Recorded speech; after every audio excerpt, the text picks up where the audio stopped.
You are in for a treat today. We have a special guest on the Whissel Way podcast, Miss Karlee Van Dyke. Welcome. Thank you, Bryan. I am so excited to have Karlee on. I talked to her. She said, what are we doing today? How are we going to dial this in? And I said, the goal of this podcast is to help real estate agents across the United States, I mean, really across the world, help them grow their business, help them dial stuff in. And I want to teach actionable items I want you, Karlee, to teach actionable items that they can take and implement in their business today. And she goes, I just spent 2 hours talking about building and comps and CMAs. Mm-hmm. And I said, Karlee, this is what you do as an agent, as a human, and as a member of our ABA, Agent Board of Advisors. And so I invited her on to really kind of break down how to price a home, how to find the price comparables to the other homes, how to find a marketing price, and how to communicate with your sellers based on stats and data rather than, I think we should bring the price down because it would make my job easier. Because that's what sellers are hearing. So we're going to go through all that and more, maybe more. We'll see. That's a lot to go through on today's episode of the podcast. So welcome, Karlee. Thank you. I'm so happy to be here. So first, give the viewers, if they're listening on a podcast or if they're watching on YouTube, give them a 30-second rundown of who you are and what qualifies you to speak on this. Yeah, sure. I'm a real estate advisor, I would say, and pivot to heavy on the list side, and that's been that way for a couple years. So I do have 5 active listings on the market right now and a few more coming next week. So I know a thing or two about working through pricing in a market that goes up and down and all around, especially post-election. So I also have 2 kids, a daughter in college, Miss Morgie, she's 19, and my son is a freshman in high school, and he's an avid drummer. So when he comes home, we all have to clear the room and let him rock out. And if you're watching this on YouTube, you're going to go, Karlee, you're lying. There's 0 chance you can have a 19-year-old. I don't think you can have a baby when you're 2 years old. Yeah. But apparently it was a medical miracle, I guess. Miracle. So, yes, and I think, I don't know where you were at last year, but I know you were in the top 10 of our team, which has over 100 agents. Top 3. Okay, I was going to say, I didn't want to say like top 3, and you're like, well, it was number 4, and then yeah, that makes you feel. But yeah, top 3. So Karlee knows a thing or two about, especially on the list side, and selling them. I don't think you've had many expire. None. None expire.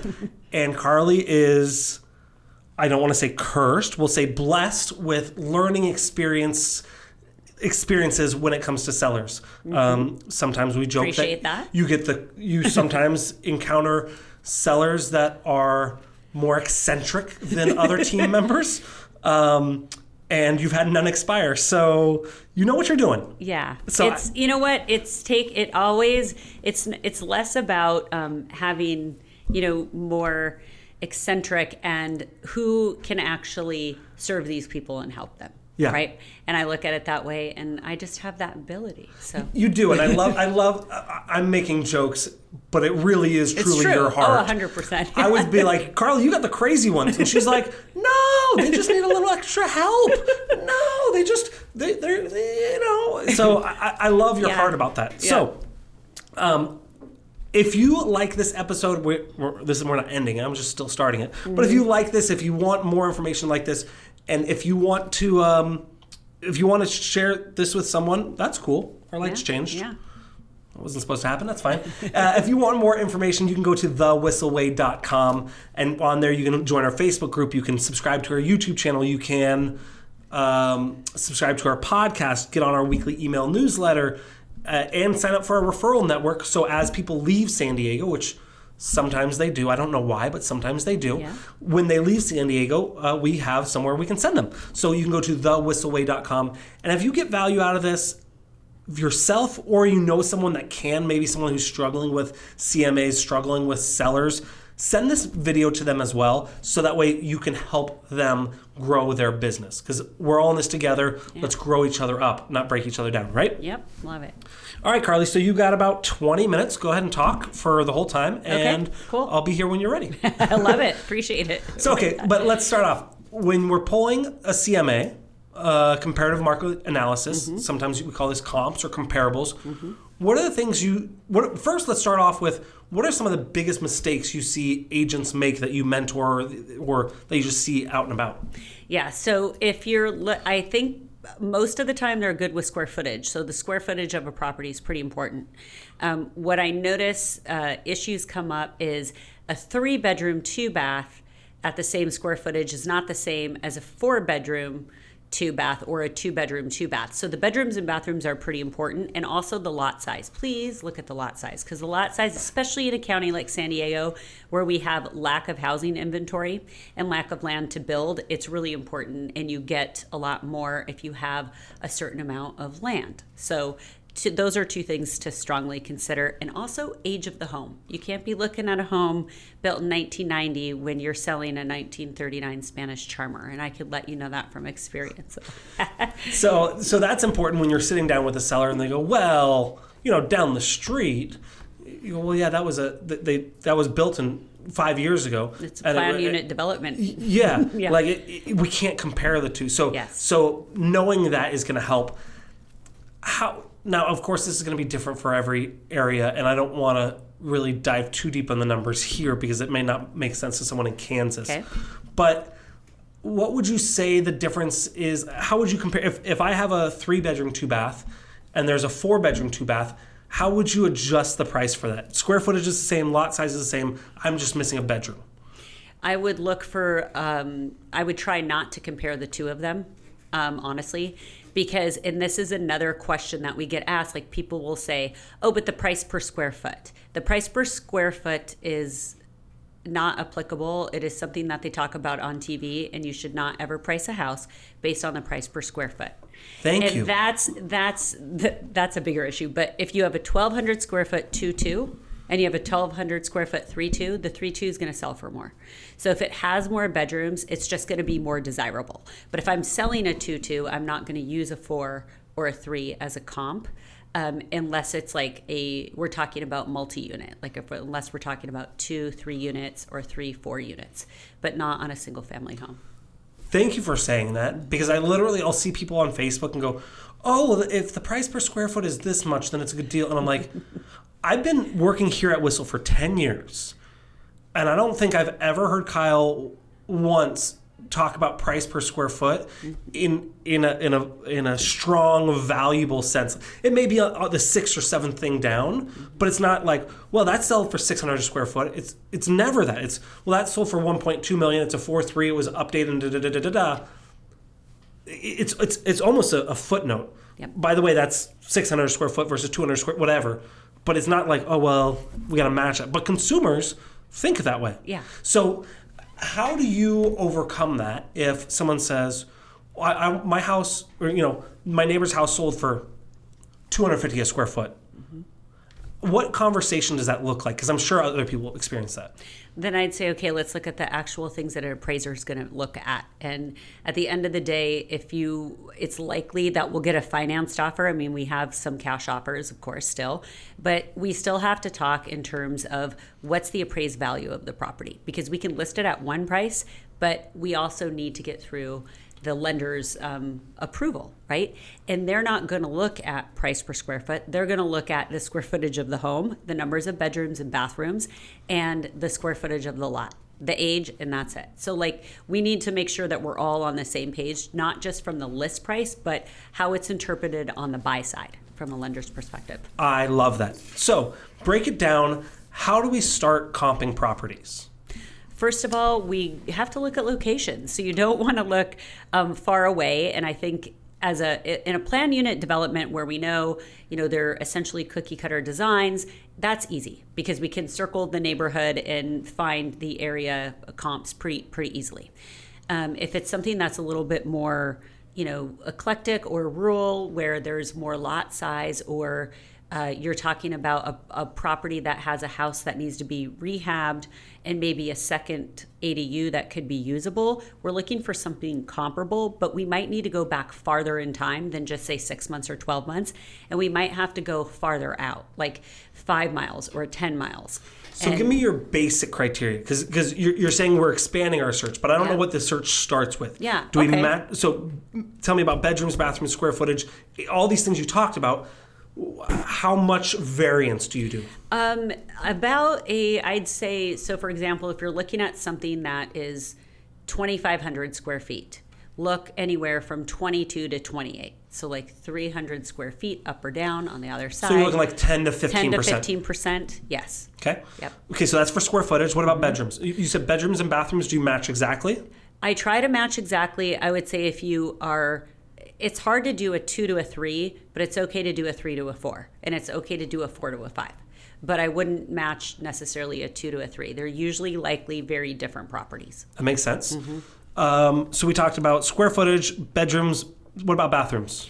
I think, yes, bathrooms. Now, what you'll notice is you'll want to look at 1 or 2, but a lot are 1.5.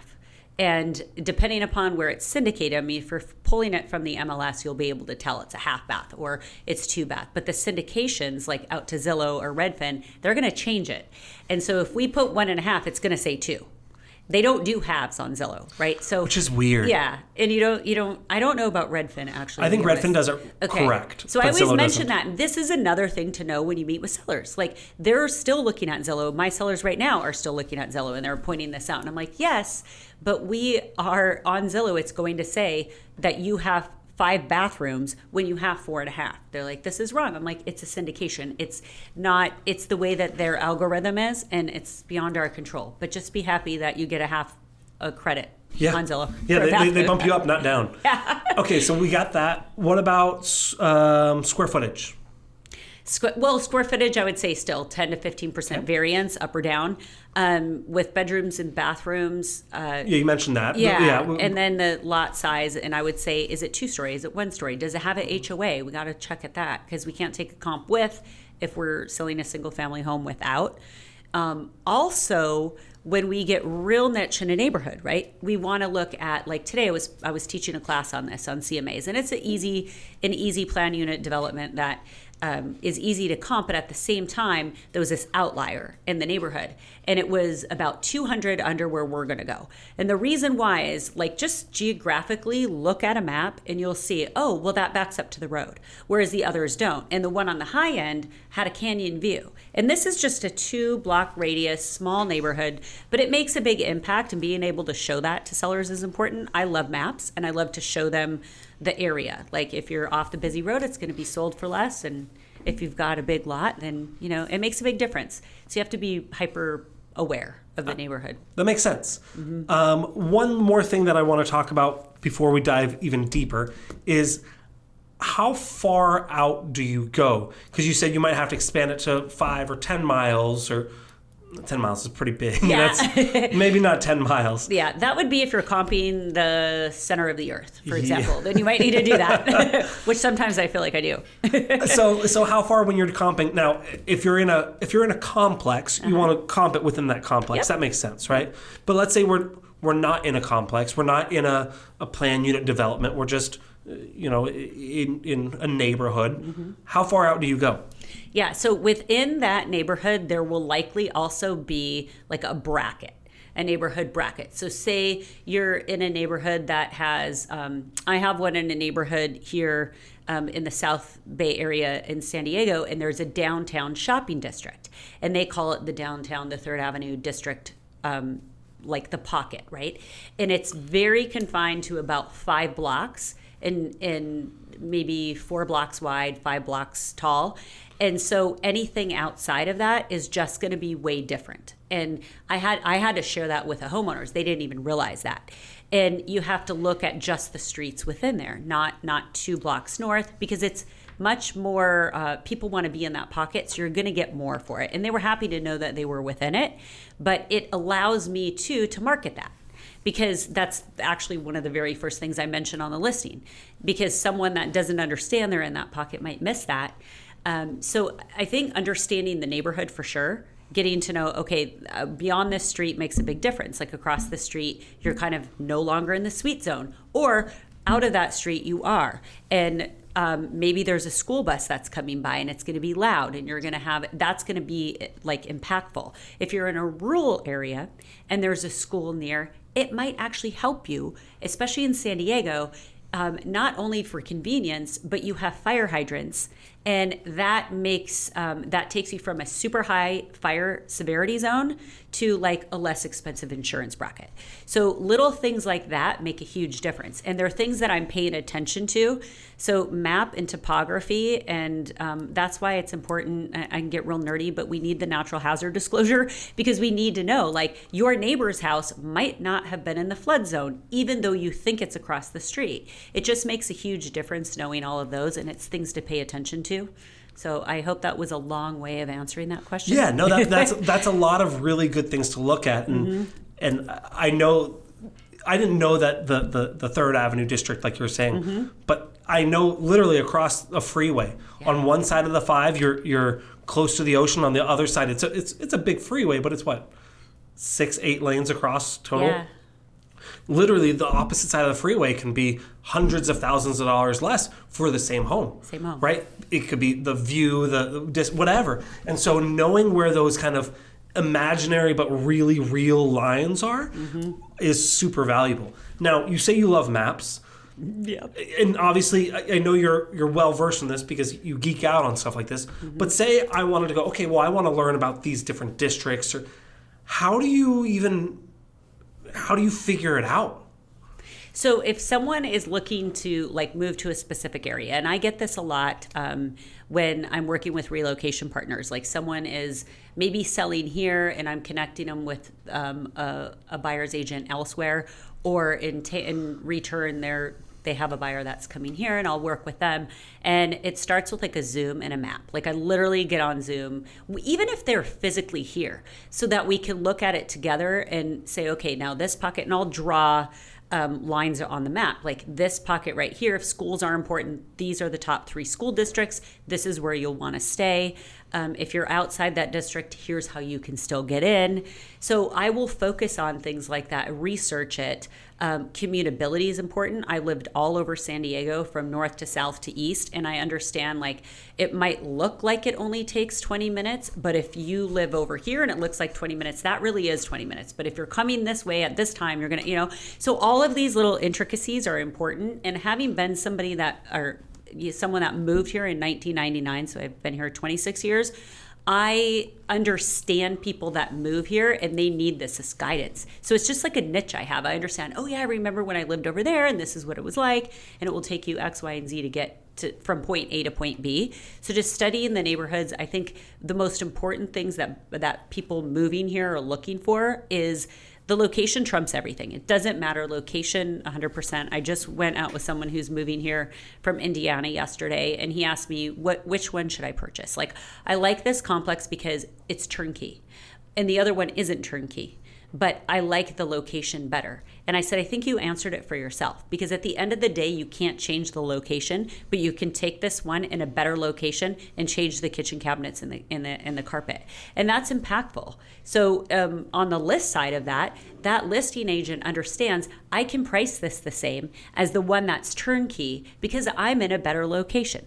So it just, you're going to be happier living there, and then you're going to have a better equity gain. And from a listing perspective, I can get the same price for this as one that's turnkey and not a great neighborhood. What else before we go into your marketing price, because I think one of the things that agents do often is maybe they're not as adept with the neighborhoods that you are. Maybe they're not as strong at communicating with the seller of that. And they'll overprice the home. And I think most agents have had that experience. Well, I've done it too. Yeah. I mean, especially when the market changes, because you set a list price and then you go on market a month later, and who knows what happens to interest rates or inventory, and you have an election and people freeze. So yes. Yeah. But you have what you call a marketing price, and we're not going to get there quite yet, which helps you prevent from overpricing it, but still getting the dollar amount your client wants. Mm-hmm. Before we get there, what else do agents listening to this need to know about running comps that we haven't covered? You talked about the important factors like bedrooms, bathrooms, square footage, lot size, year built. We talked about location. We talked about knowing the little pockets. What else is important that they need to know when presenting comps? Is it do you bring one? Do you bring 30? Do you bring only listed? Do you bring only pending? Do you bring only sold? Do you mix it up? How do you do that? Ideally, 3 sold, 1 pending, 1 active, ideally. If you have more than 1 active, great, but you want to really fine tune it to like 3 solid sold comps. And that means that you've ran comps several times and you've spent your time to really fine tune and find 3 solid comps. That's the best strategy. And then you can present it by, you have a CMA, so it's kind of all outlined, but then additionally, just the MLS printout I found to be actually really effective for this. When you share the sheets for each of them and the photos, how close to your home would you rate this? Like, is it spot on? Is it less than? Is it more than? And you can kind of allow them to be invested in setting the list price. So it's more their decision, but they're making it on their own by simply picking the best comp that sold. I love that, because I'm sure you've gone to plenty of times and you say, look, this is how it is. We should price it at $1 million. And they go, cool, I hear you. I want 1.3. Yeah. You're like, why? Where do you see I don't see 1.3 anywhere. This one's 1.2, and you agreed it's way better than your house. Yeah, but I raised my kids here. Like, okay, but that doesn't matter that's not $300,000, right? And so allowing them to say, oh, this one's better, this one's exactly like mine, this one's worse, we know where the price should be. Yeah. Really helps them get to that on their own, so it's not kind of head to head, right?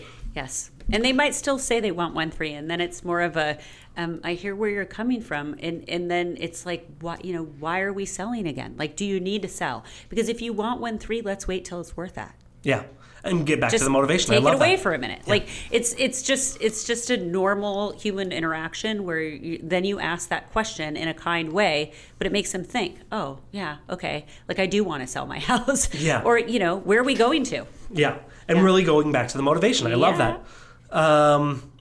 There was somewhere else that I wanted to go with that, but I forgot.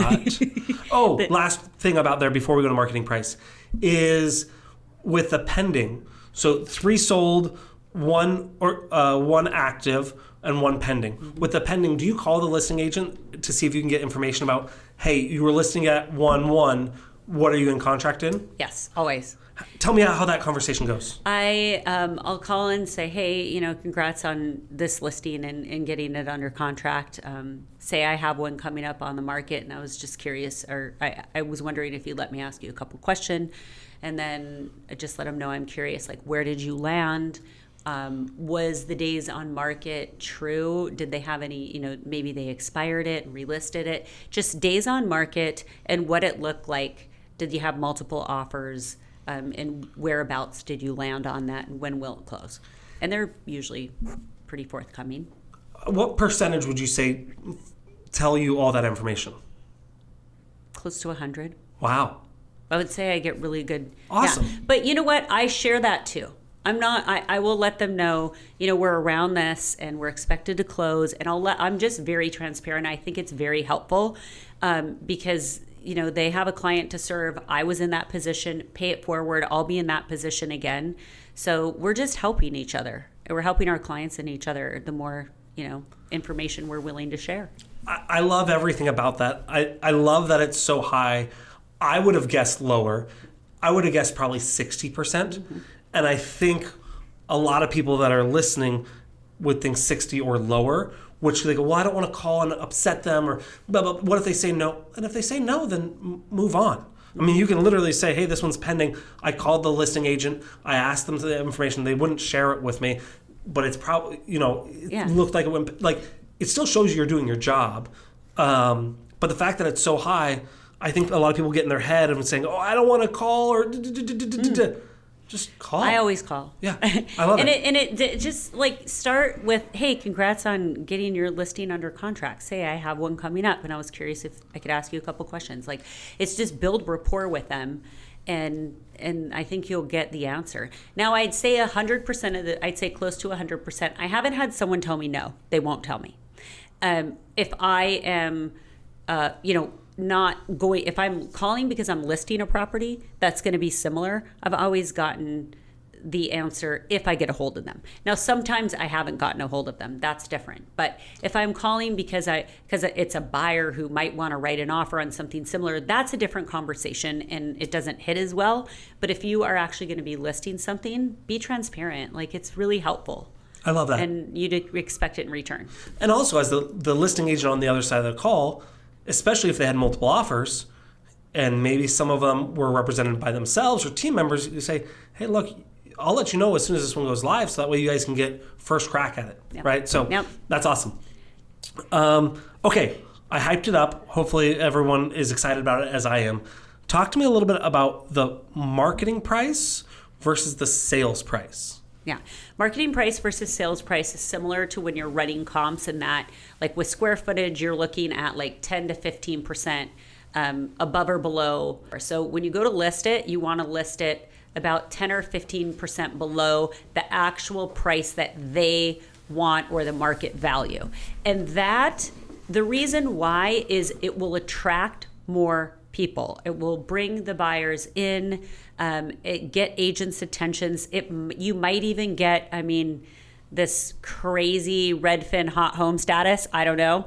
I don't know what the algorithm is, but I was lucky once. So the more attractive the property is, the higher sales price it will be, and the more you'll end up getting and closing quicker. Now, so not everyone wants a quick sale, though. So I would say that would be my strategy for. Okay, makes sense. I'm going to play devil's advocate here for a couple questions, so don't be mad at me. Yep. So what I hear you saying is you're going to underprice my home? I am going to have a marketing price to generate a net you more money in your pocket than just listing it at the price you want. But what if I want 1.3 and you're saying we list it for 1199?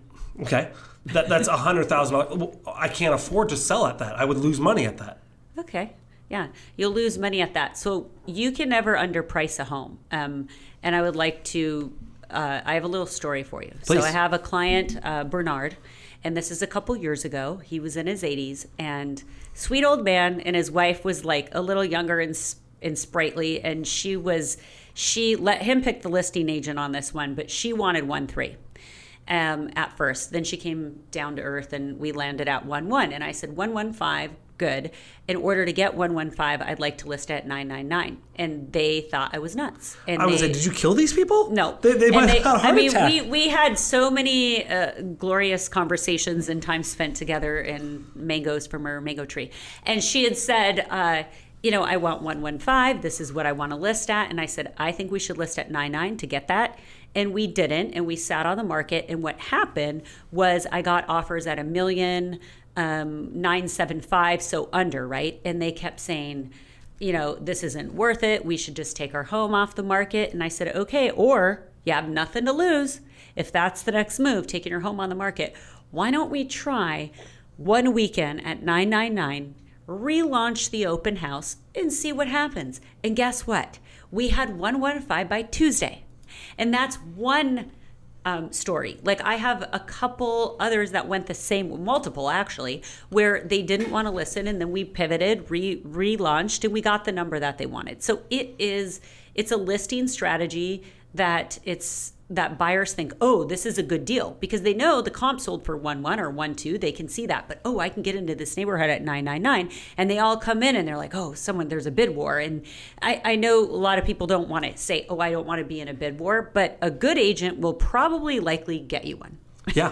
And what's great about this is, say you list it at 9.99 and you only get one offer at 9.99.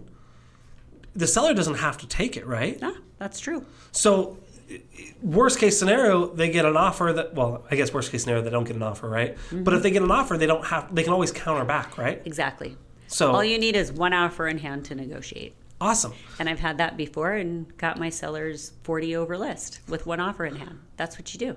That's what a good agent does. Yeah. I feel like that's a whole nother podcast. Yeah, we could talk about that. Before we go into our Whissel Widget of the Week, I have one last question about pricing a home. Yep. Do you like to price a home at $1 million even, or 999, 999?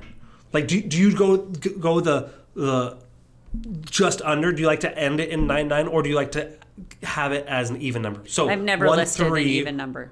Okay, so you like, instead of 1-3, you would say 1-2-9-9? Correct. Okay, why? Because it captures those that might be willing to pay 1-3, but they're setting their parameters to stop before that, and it's just it looks like the illusion that there's an opportunity to get something below the target price that their max is 1-3. Well, it's 1-2-9-9. It's just psychology. Yeah. It's buyer psychology.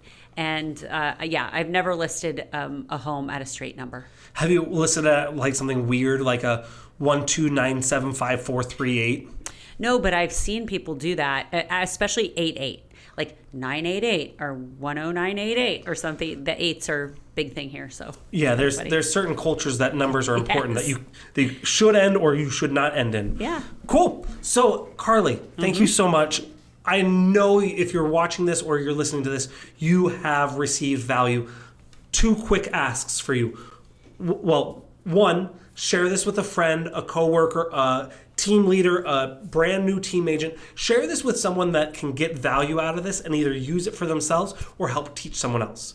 2, leave a quick review. Go on your favorite podcast platform, Spotify, iTunes, whatever you use. Leave us a review if you got value out of this. I mean, I guess if you didn't get value out of it and you got here, leave us a review anyways and tell us what we can do better, I guess. I'm cool with that too. Normally I wouldn't be, but today I am. So if you can do those 2 things, if you got value from this, and if you want more, go to thewhisselway.com. That way you can dive into Facebook, YouTube, podcasts, our course, our weekly newsletter. Everything is on there. So that's that. Now, let's head into our Whissel widget of the week. This is something that we use in our life, in our business, helps us have more fun, save time, save energy. I don't remember. Kyle says them all the time. So our Whissel widget of the week, what do you got for us? So gamma.app, and that took a little spin with that yesterday.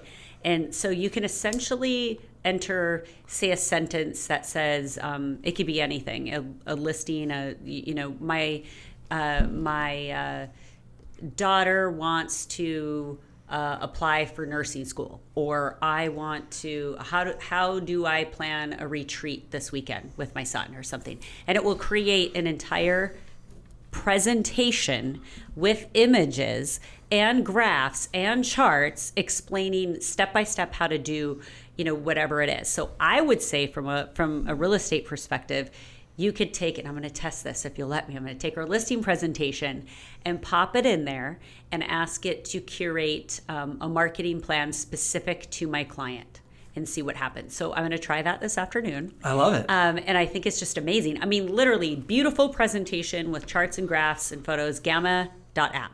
Yeah. It's a lifesaver. One sentence is all you need. Yeah, I saw Kyle did that as well. Yeah. And he was like, I think he did something in Google Slides, which is free. And did a really ugly presentation, literally white background, black text, and he really was like, would like add a quote or, whatever.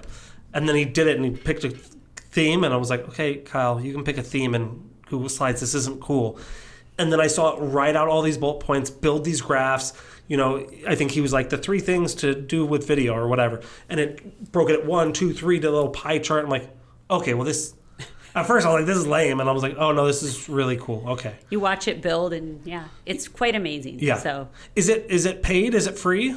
That part, I'm not sure. I'm going to go dive in this afternoon. Cool. I learned about it yesterday, and I have been dying to dig into it and can't wait. I love it. No. Mine is, I'm going to stick with my one widget that I'm going to do for all 3 podcasts today. They'll be dropping them weeks after each other. But I just got these new glasses. These are the Ray-Ban Meta glasses, cool. Which means they are smart glasses. Oh. I'm living in a Black Mirror episode. So my last one of those I was showing is I can take video with them, which is really cool. I've done really cool things with video of my kids, some behind the scenes stuff. It really allows me to be in the moment while still being able to capture stuff. So that's cool. That's what I talked about on my last episode. Today, one of the things I want to talk about on these, and I'm not sponsored, but if you want to sponsor me, let's go. Yeah. You can get them with sunglasses. These are actually prescription glasses for me. And that's a flashlight? No, this is just showing you that I'm recording. Oh. And so people are like, I don't want to be spied on. I'm like, I'm not trying to be secret. I just don't want to use my hands, right? Yeah. And so the other thing that I love about that's why I bought them. But what I really love about them as well is you can listen to music on them. Oh. And so they have little speakers right by the ear. You can listen to music. It's not super loud. It's not the highest quality, but I like to have some background music. Mm-hmm. And so while I'm walking with my kids, especially in the grocery store, having a little bit of background music, no one else can hear it. I can still hear everything. Literally. Yeah. I was like, I can't watch Black Mirror anymore because I'm living in an episode. And so being able to have my own soundtrack to my life is really cool. Mm-hmm. And so I'm a big fan of these glasses. I would say get them if you want them. They look good too. Thanks. Yeah. I like them a lot. I like them. So that is what we have. Karlee, if someone wants more information, they're like, cool, but I have a question about what you said or I want to dive deeper on this, can they reach out to you? Yeah. Call or text me, 619-639-8407. Cool. And how can they find you on social? Karlee Van Dyke Real Estate on Instagram. Awesome. Yeah. Cool. Well, that does it for today's episode. Thank you so much, and we will see you next week.